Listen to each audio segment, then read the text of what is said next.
Arvoisa puhemies! Käsillä oleva lakiesitys on perusteltu ja tarpeellinen. Suhteettomasta poliittisesta lakkoilusta ja AY-liikkeen poliittisen siiven räväköistä puheista huolimatta laki muuttaa tavallisen palkansaajan asemaa ja suomalaista työelämää vain maltillisesti. Työehdoista ja oloista voi jatkossakin sopia ja työtaistelutkin ovat mahdollisia. Lakkoilla saa myös demokraattista vaalitulosta vastaan, mutta aiempaa rajoitetummin. Omalla ajallaan kuka tahansa saa politikoida niin paljon kuin hyväksi näkee. Suomen talous ei ole kasvanut 16 vuoteen. Meille ei ole onnistuttu houkuttelemaan osaajia ja investointia toivotulla tavalla. Kun talous ei kasva, ei palkansaajan ostovoimakaan kehity. Tästä ahkerien suomalaisten olisi oikeasti syytä haastaa liittojohtajiaan. Miksi verrokkimaat toipuvat kriiseistä? Miksi ne menestyvät ja kykenevät luomaan vaurautta? Yksi syy on, että niissä on jo kauan sitten kyetty tekemään rakenteellisia uudistuksia ja joustavoittamaan työmarkkinoita. Muissa Pohjoismaissa myös AY-liike ja vasemman laidan poliitikot ymmärtävät, ettei jaettavaa ole, jos ei ole työtä ja yrittäjyyttä. Puhumme paljon Suomen talouden ongelmista. Puhetta riittää, mutta ratkaisuja ei. Jos vasemmalta kysytään, mistään ei voi säästää eikä mitään saa muuttaa. Mutta arvoisat edustajakollegat, juuri muutosta Suomi tarvitsee. Emme voi jatkuvasti elää velaksi ja siirtää hyvinvointiamme lastemme maksettavaksi. Emme voi jatkuvasti juuttua menneeseen ja pelätä kaikkea muutosta. Muutoksia on uskallettava tehdä silloinkin, kun työmarkkinaosapuolet ovat osoittautuneet niihin kykenemättömiksi. Hallitusohjelmaan sisältyvät uudistukset, kuten myös tämä lakikokonaisuus, tähtäävät Suomen ja suomalaisten hyvinvoinnin rakentamiseen. Meidän on katkaistava kurjistumisen kierre ja löydettävä uudestaan hyvinvointimme perustekijät. Meidän on alettava arvostamaan työtä, osaamista ja yrittäjyyttä. Ilman niitä ei ole vaurautta tai hyvinvointia. Ilman niitä ei ole talouskasvua. Ilman niitä ei myöskään tavallisen palkansaajan ansiotaso parane. Arvoisa puhemies, poliittisesti on helpompi lisätä menoja kuin karsia niitä. On helpompi luoda sääntöjä kuin purkaa niitä.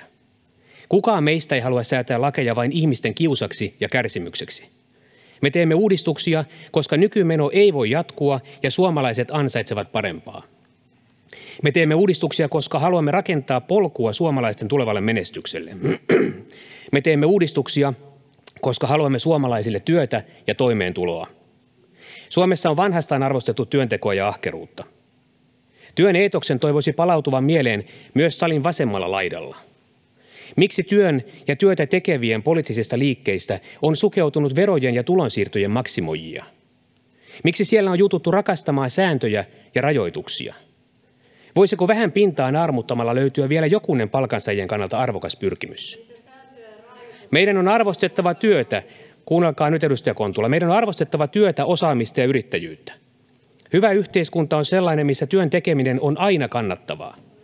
Hyvässä yhteiskunnassa ahkeralla menee paremmin kuin laiskalla. Hyvässä yhteiskunnassa fiksuja valintoja tekevällä menee paremmin kuin hölmöjä valintoja tehneellä.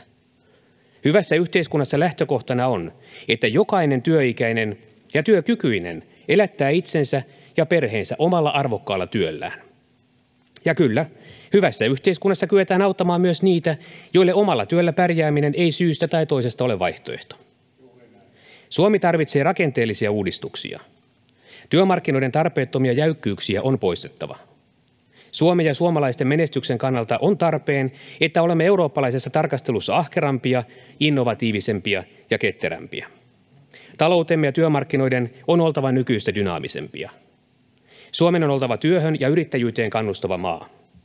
Vanhaan takertuminen ja kaiken muutoksen pelkääminen johtaa siihen, että Suomesta tulee köyhä Euroopan takahikiä, josta karkaavat niin yritykset kuin osaajatkin.